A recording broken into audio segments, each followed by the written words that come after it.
Assalamualaikum warahmatullahi wabarakatuh. Selamat sore dan salam sejahtera. Kali ini Men's Obsession sedang berada di kantor PT Pelabuhan Indonesia 2 Persero atau Pelindo 2 atau IPC, Indonesia Port Corporation.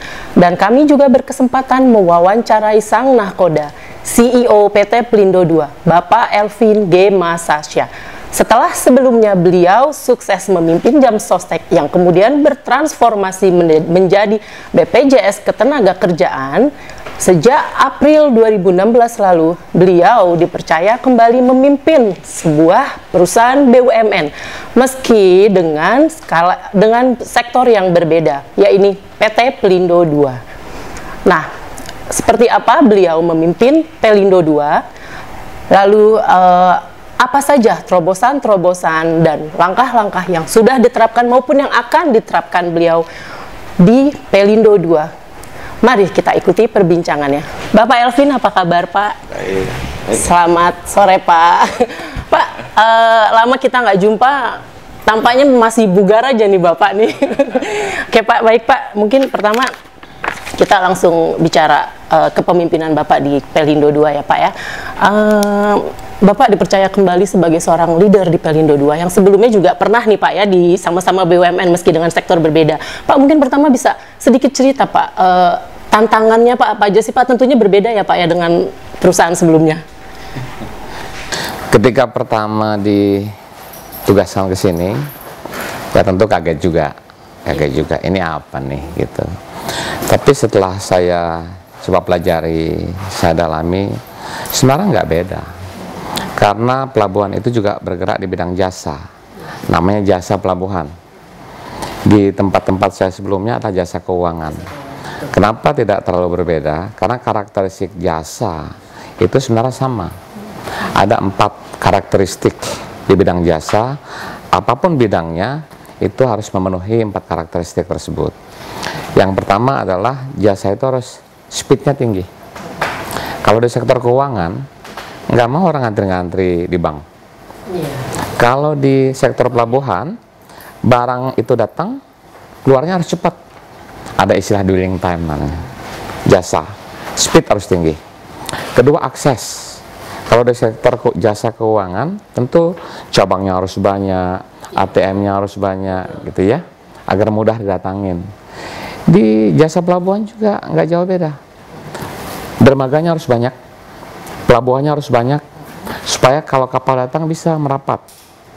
Kemudian fasilitas kedalamannya harus cukup, supaya kalau kapalnya datang nggak nyangkut. Nah, jadi aspek yang kedua tadi adalah akses. Yang ketiga di bidang jasa itu ada namanya physical appearance. Kalau kita pergi ke kantor bank misalnya, nggak mau orang kantornya jelek. Dia harus goji, dia harus nyaman. Nah, kalau di jasa pelabuhan, istilah physical appearance, peralatannya harus bagus, peralatannya harus modern, supaya tingkat produktivitasnya tinggi, kerennya harus modern gitu. Yang keempat di bidang jasa itu karakteristiknya adalah friendly. Friendly, kalau kita pergi ke sektor keuangan, harus ramah, mungkin customer service-nya harus bagaimana, biayanya tidak boleh mahal. Di sektor jasa pelabuhan juga sama. Friendly itu artinya bagaimana proses, biaya-biayanya tidak boleh mahal, cost logistiknya harus murah. Jadi karakteristik jasa dimanapun sama. Tentu dengan climate yang relatif berbeda. Nah, dengan dasar itu lalu saya pelajari dan saya menyimpulkan bahwa tantangan terbesar adalah bagaimana membuat jasa pelabuhan ini menjadi satu sektor yang reputable, satu perusahaan yang reputable, bukan cuma secara nasional tapi secara internasional. Kenapa? Karena pelabuhan itu kan tempat keluar masuknya arus barang, ekspor impor, internasional, dan ini adalah wajah Indonesia. Karena itu tantangannya adalah bagaimana membuat wajah Indonesia ini indah, wajah Indonesia ini direspek orang melalui pelabuhan. Itulah tantangan yang saya pikir harus saya kembangkan secara general. Kemudian apa yang saya lakukan di sini setelah saya pelajari? Industri pelabuhan ini kan bukan bisnis baru. Ini sesuatu yang sudah ada sejak beratus-ratus tahun yang lalu. Oleh karena itu, lantas apa yang sebaiknya dilakukan? Saya sampaikan ke teman-teman di sini, setelah saya masuk, saya pelajari, yang saya melakukan cuma 4 hal. Pertama, going concern, meneruskan yang sudah baik. Banyak sekali hal yang sudah baik, harus kita teruskan. Yang kedua, saya sebut governance, meluruskan yang belum lurus. Sebagai satu perusahaan, dia tentu harus punya tata kelola, dia harus punya sistem. Dan saya termasuk yang sangat mengutamakan aspek itu, governance. Yang ketiga, menyelesaikan yang belum selesai. Mungkin banyak yang sudah dikerjakan belum selesai. Saya sebut pending matters. Yang keempat adalah mengerjakan yang belum sempat dikerjakan. Istilah yang lain, business development. Nah, 4 ini menjadi kerangka berpikir ketika saya masuk ke sini dan ingin menjadikan IPC sebagai perusahaan yang reputable. Tentu untuk itu ada langkah lain yang lebih detail. Langkah-langkah lain itu dalam pandangan saya, apapun bidang usahanya, toh ini korporasi. Kebetulan dia mengelola pelabuhan, tapi tetap korporasi. Ketika korporasi tentu ada tata kelola korporasi. Bagaimana aspek komersialnya, bagaimana aspek operationnya, bagaimana aspek people-nya, aspek financialnya, dan lain sebagainya. Jadi saya menerapkan corporate approach dalam pengelolaan pelabuhan ini. Nah, lantas apa yang saya lakukan? Yang pertama adalah memfine tuning vision. Jadi vision IPC ini kita fine tuning, kita pertajam. Visionnya sekarang adalah menjadi pengelola pelabuhan berkelas dunia yang unggul dalam operasional dan pelayanan. Itu baru sejak Pak Elvin dibikin visi itu? Iya, sebelumnya sudah ada visi, baik juga, tapi saya ingin tajamkan karena visi itu harus clear, harus jelas arahnya, harus dipahami oleh semua orang. Dan di situ kata kunci vision IPC cuma 3, world class, excellent di operational, excellent di services. Excellent di operational dan services ini itu karakteristik bidang jasa. Pengertian world class adalah cara kita mengelola pelabuhan harus setara dengan pelabuhan-pelabuhan hebat di negara lain. Maka kemudian arahnya menjadi world class port. Dan untuk sampai ke world class port itu, kemudian saya menyiapkan roadmap untuk 5 tahun mendatang. Dimulai dari tahun 2016, saya bagi menjadi 5 tahapan. 2016 kita sebut sebagai fase fit in infrastructure. Fit in infrastructure artinya adalah bisnis prosesnya harus benar, sistemnya harus benar, prosedurnya harus ada sebagai satu korporasi. Dan di 2016 itu kita menyelesaikan lebih kurang 246 standar operating procedure. 240. Yes. Dan kita melaksanakan 240 rencana kerja. 2016? Yes. Dalam 8 bulan sampai Desember, alhamdulillah sudah selesai. Ngebut dong, Pak. Katanya Pak Jokowi itu kerja gitu. Jadi ya kita sepanjang kita bisa sama-sama nggak ada masalah. Itu di 2016 kita sebut sebagai fit in infrastructure. 2017 ini masuk pada fase saya sebut enhancement, peningkatan kapasitas, peningkatan kualitas, peningkatan performance. 2018 nanti kita sebut masa establishment, pemantapan. 2019 fasenya sustainable superior performance, dan 2020 kalau nggak ada hilangan world class port performance. Ya, Pak, ya? Jadi 5 tahun ini harus jadi world class. Pertanyaannya, kalau cuma bikin vision, bikin corporate roadmap, emang bisa? Siapa yang mengerjain? Maka berdasarkan experience saya, perusahaan itu juga harus punya culture. Maka kita build satu culture baru di sini. Saya sebut cinta. Kenapa tuh, Pak? Cinta kan indah. Cinta itu means po. C-nya itu customer centric. Oh iya. Karena ini jasa, maka yang paling tinggi itu adalah customer. tanpa customer kita nggak bisa apa-apa. Jadi harus fokus pada customer centric. I-nya itu integrity. Nggak mungkin korporasi itu bisa hebat kalau nggak punya integrity. N-nya itu nation. Apa yang kita kerjakan ini sebagai state-owned enterprise, ini for the sake of our nation, untuk kepentingan negara. T-nya itu teamwork. Nggak mungkin kerja sendiri-sendiri. Harus ada teamwork. A-nya action. Nggak bisa omong doang, harus ada action gitu loh. Jadi ini jadi soul, jadi roh, dan soul inilah yang kemudian membuat kita bisa mengerjakan rencana kerja, membuat kita implementasikan strategi-strategi, SOP. Nah itu semua kita siapkan di tahun 2016 kemarin. Saya sebut fase fit-in infrastructure. Intinya adalah bagaimana membuat jadikan perusahaan ini reputable. Dan cara saya mengelola adalah corporate approach, korporasi, lalu ada visionnya, ada roadmapnya, ada corporate values. Dari situ kemudian kita cascade ke bawah menjadi strategi, kemudian tentu menjadi eksekusi. Pak, kalau bicara tadi Bapak kan sempat sampaikan ini menjadikan pengelola pelabuhan kelas dunia ya Pak ya, targetnya maksimal 2020. Itu selain yang tadi Bapak sebutkan, mungkin ada inovasi-inovasi yang sudah dimunculkan Pak dari IPC ini? Iya, jadi yang tadi saya ceritakan itu kan corporate grand design, bagaimana perusahaan ini menjadi world class port. Untuk sampai ke sana, tadi saya sebutkan ada karakteristik jasa pelabuhan, ada speed, ada akses, ada physical appearance, kemudian ada friendly. Bagaimana caranya kita implementasikan speed? Saya percaya bahwa di era modern ini, sebuah korporasi yang modern itu harus berbasis IT. Jadi port ini pun dalam bentuk world class-nya nanti adalah menjadi digital port. Pelabuhan digital yang basis prosesnya itu banyak menggunakan teknologi. Dalam konteks speed misalnya, kita baru mengimplementasikan satu sistem yang disebut dengan INA Portnet, Indonesia Pelabuhan Net. Artinya apa? Interaksi kapal ke pelabuhan ini, pengurusan dokumen dan lain sebagainya itu sudah menggunakan elektronik. Elektronik. Jadi kemudian dia kapalnya merapat ke pelabuhan, tahu kapan datangnya, berapa barang yang mau dibongkar, semua sudah menggunakan teknologi.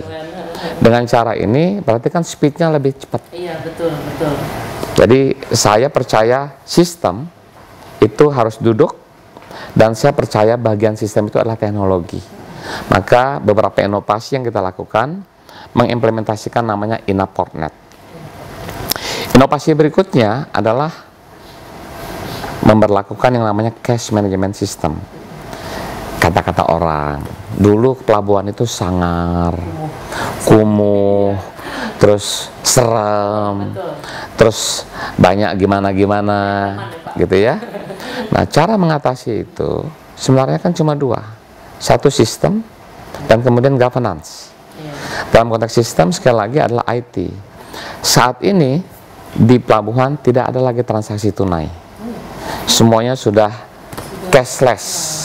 Artinya mereka harus punya hubungan dengan bank, pembayaran-pembayaran lewat bank, kemudian transaksi-transaksi antar pelaku di sini no more cash.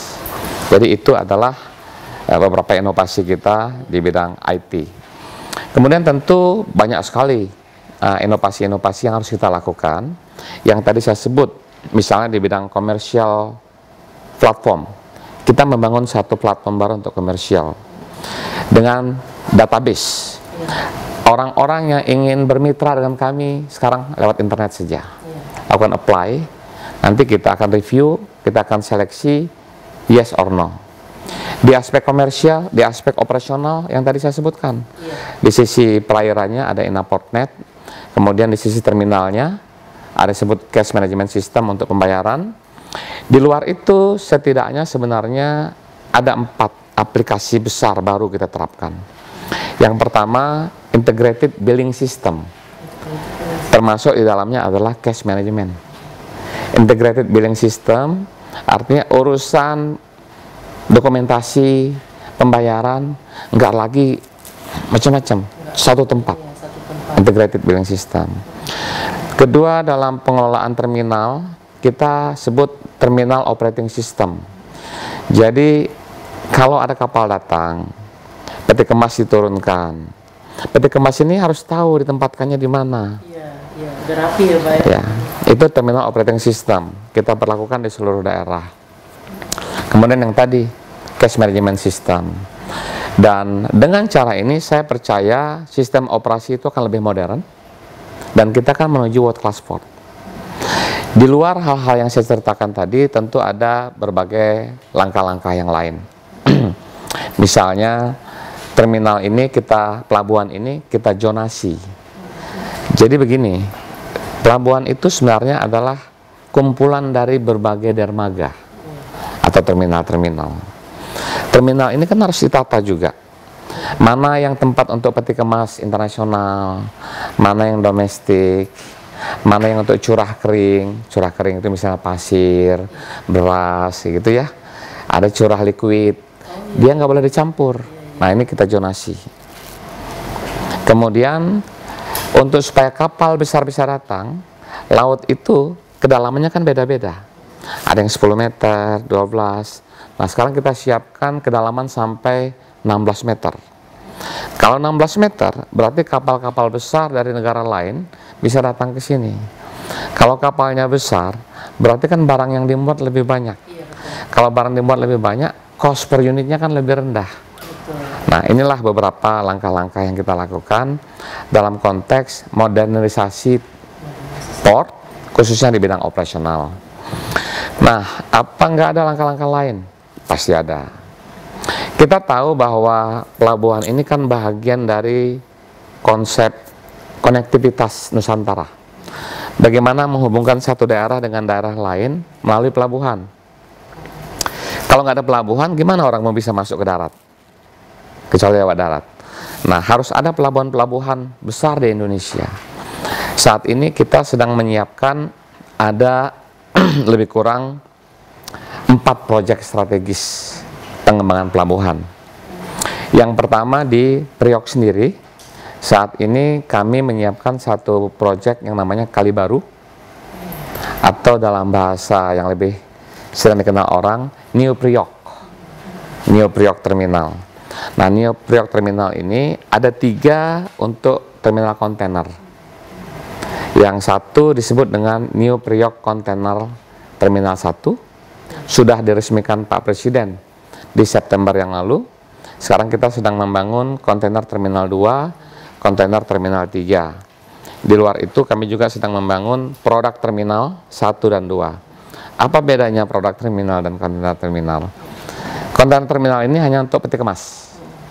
Produk terminal itu untuk liquid. Jadi nanti di situ akan ditempatkan storage tank untuk oil, storage tanks untuk gas, di mana kemudian Priok ini bisa jadi distribution hub untuk oil and gas ke seluruh Indonesia. Caranya mudah, kapal datang, masukkan oil, tinggal distribusi. Itu adalah proyek strategis yang kami kembangkan di Priok. Di luar itu, saat ini kapasitas kita di Priok dengan seluruh terminal yang ada, itu mampu melayani sekitar 7 juta TEUs. 7 juta TEUs, more or less 7 juta kontainer lah setahun. Tapi dengan seiring dengan perkembangan ekonomi, kan kebutuhannya meningkat. Nah, 3 terminal yang tadi, yang saya sebut kontainer terminal 1, 2, 3, itu kapasitasnya lebih kurang 4,5 juta TEUs. Sehingga in total menjadi 11,5 juta TEUs. Itu cukup untuk bisa menampung potensi peningkatan transaksi arus barang melalui Tanjung Priok. Di luar itu kita tahu bahwa konektivitas kan bukan cuma Priok, dari Sabang sampai Merauke. Nah, kami berencana juga membangun pelabuhan di Sorong, di Papua, Seget namanya. Ini lebih kurang bisa menampung 500.000 TEUs. Di luar Sorong kita juga berencana membangun di Kijing, Kalimantan Barat. Ini sekitar 1 juta TEUs. Di luar 2 daerah tadi, kita juga akan membangun waterways. Waterways itu kanal. Apa maksudnya? Begini, setiap hari di Tanjung Priok ini ada lebih kurang 10.000 kontainer yang harus keluar masuk. Dan mostly itu ke daerah Cikarang, sekitar 65%. Nah, kalau setiap hari lewat jalan darat ke sana, kan kepadatan lalu lintas sangat tinggi, bisa timbul kemacetan, biaya tinggi. Nah, lalu kami berpikir gimana opsi-opsi yang lain agar distribusi barang dari Priok ke pabrikan di Cikarang bisa lebih cepat. Opsinya bisa kereta api. Nah, kita siapkan juga kereta api. Tapi juga kalau truk kan satu truk satu kontainer. Kereta api mungkin satu lokomotif bisa 15 atau 30 paling banyak. Nah, kalau semakin tinggi tiusnya, kan semakin tinggi kebutuhan moda transportasi. Maka opsi yang lain adalah membangun kanal dari Priok ke Cikarang. Kanal ini nanti diisi tongkang atau barge yang bisa memuat sekitar 100 kontainer per satu tongkang. Nah, kalau sudah bisa ini kan berarti kosnya lebih murah, lebih cepat sampai, kos logistik turun, dan distribusi barang bisa lebih cepat. Jadi itu adalah 3 proyek besar yang kami mulai tahun 2017 dalam rangka inovasi pengembangan pelabuhan dan logistik di Indonesia.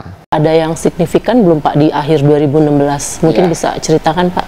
Sebenarnya tidak murni perencanaan, itu sudah dieksekusi. Nah, tetapi proses membangun pelabuhan ini kan nggak seperti Sangkuriang satu malam. Ada proses feasibility study, ada proses perizinan, proses administrasi dan lain sebagainya. Seluruh proyek-proyek yang saya ceritakan itu prosesnya sudah dimulai sejak 2016. Mudah-mudahan 2017 ini sudah groundbreaking dan kita harapkan sudah bisa beroperasi di akhir tahun 2019. Jadi cukup ambisius, lebih kurang 2 tahun saja kita harapkan. Nah, lantas apa yang sudah kita peroleh di tahun 2016? Saya melihat begini, performance perusahaan ini itu tentu bisa dilihat pertama dari aspek keuangan, yang kedua dari aspek non keuangan. Saya cerita dulu dari aspek non keuangan. Kita perbaiki yang namanya tadi sistem, prosedur, governance segala macam. Ada nggak hasilnya kepada keuangan? Ada. Di tahun 2016 kami memperoleh revenue lebih kurang 8,7 triliun. Meningkat dibandingkan tahun sebelumnya. In total kira-kira peningkatan itu sebesar 15%. Dan di tahun 2017 ini saya naikkan targetnya naik 22% untuk revenue menjadi 10,5 triliun. Lalu dari revenue kan turun ke bawah, namanya EBITDA. Nah, EBITDA kita di tahun 2016 kemarin 2,9 triliun. Tahun 2017 ini kita targetkan 3,5 triliun. Itu revenue dan EBITDA. Nah, di luar itu tentu ada yang disebut dengan volume atau traffic atau jumlah kontainer yang keluar masuk pelabuhan di IPC. Di tahun 2016 kemarin kita mendapatkan 6 juta TEUs. 6 juta TEUs itu kira-kira 6 juta kontainer dalam setahun. Nah, di tahun 2017 ini kita expect menjadi 6,8 juta TEUs. Peningkatannya lebih kurang 13%. Dan itu menjadi target kita di tahun 2017. Nah, kembali ke 2016, apalagi hal-hal lain yang menjadi achievement kita. Yang selain dari sisi revenue, kemudian dari sisi EBITDA, tentu ada yang bersifat kualitatif, yang namanya KPI atau Key Performance Indicator secara kualitatif. Kami ditargetkan oleh pemegang saham untuk mencapai skor 490 yang menjadi target kami, realisasinya 530. Jadi jauh lebih tinggi di atas target itu. Kemudian dari sisi governance kita targetkan 85 dan itu tercapai. kemudian juga dari aspek-aspek kualitatif yang lain, misalnya speed yang tadi, sekali 1 jam bongkar muat itu harus minimal 25 box, dan average-nya sekarang sekitar 27 sampai 28 box per hours. Jadi ada productivity. Saya lihat 2016 tentu lebih baik dari 2015. Tapi sebagai korporasi kan tidak cukup berhenti di situ. Barnya harus dinaikin terus. Dan itu sebabnya di 2017 ini target revenue kita naikkan, target EBITDA kita naikkan, target volume, istilahnya itu di pelabuhan throughput. Kontainer itu throughput namanya. Throughput, nah itu kita naikkan. Dan saya expect 2017 ini menjadi tahun enhancement, supaya bisa lebih baik dibandingkan tahun 2016. Saya lupa cerita bahwa IPC ini juga sebenarnya adalah holding yang memiliki 15 subsidiaries yang bergerak di berbagai bidang. Bisnisnya ada 3, bisnis terkait marine, kita sebut marine service, kemudian bisnis yang terkait dengan pengelolaan terminal, terminal handling, kemudian supporting. Supporting itu ada pergudangan, kemudian utilities, dan lain sebagainya. Nah, ini dikelola oleh 15 anak perusahaan yang tentu mereka pun saya kasih target-target tersendiri supaya bisa lebih baik.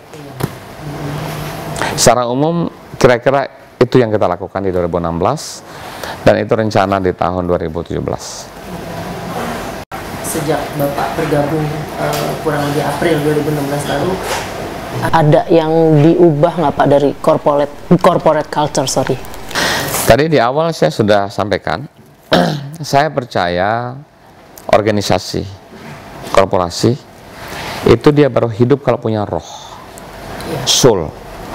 Dan soul itu dalam interpretasi saya adalah culture, corporate culture. Makanya kemudian kita bangun yang tadi disebut dengan cinta. Oh, cinta itu ya Pak? Cinta ini corporate culture. Bagaimana cinta ini mengejawantah dalam keseharian? Saya mengatakan pada kawan-kawan di sini, roh itu baru muncul kalau pimpinannya memperlihatkan roh tersebut. Jadi pemimpin itu harus jadi role model. Leadership itu menurut saya adalah role model. Jadi ketika kita bicara cinta, kita bicara customer centric, harus dimulai dari atas. Kalau kita bicara integrity, harus dimulai dari atas. Kalau kita bicara nation, harus dimulai dari atas. Kita bicara tentang teamwork, harus dimulai dari atas. Action dimulai dari atas. Nah, dalam konteks teamwork, kita harus perlihatkan yang paling utama soliditas dari manajemen. Tidak boleh ada silo. Dia jadi teamwork, kerja bareng-bareng. Dan saya katakan sama kawan-kawan di sini, perusahaan hebat itu sebenarnya persyaratannya cuma 3. Yang pertama adalah loyalitas tertinggi kepada kepentingan perusahaan. Jadi loyalitasnya bukan pada saya, bukan pada direksi, tapi pada kepentingan perusahaan. Ketika sudah ada sistem, pegang sistem itu. Yang kedua, harus ada kesepemahaman pemikiran di semua pihak. Nggak bisa kalau perusahaan ini mau ke Blok M, lalu ada yang bilang kita ke Pulau Gadung. Nggak bisa. Dia harus satu. Itu namanya kesepemahaman pemikiran. Yang ketiga, harus memiliki kecakapan yang cukup.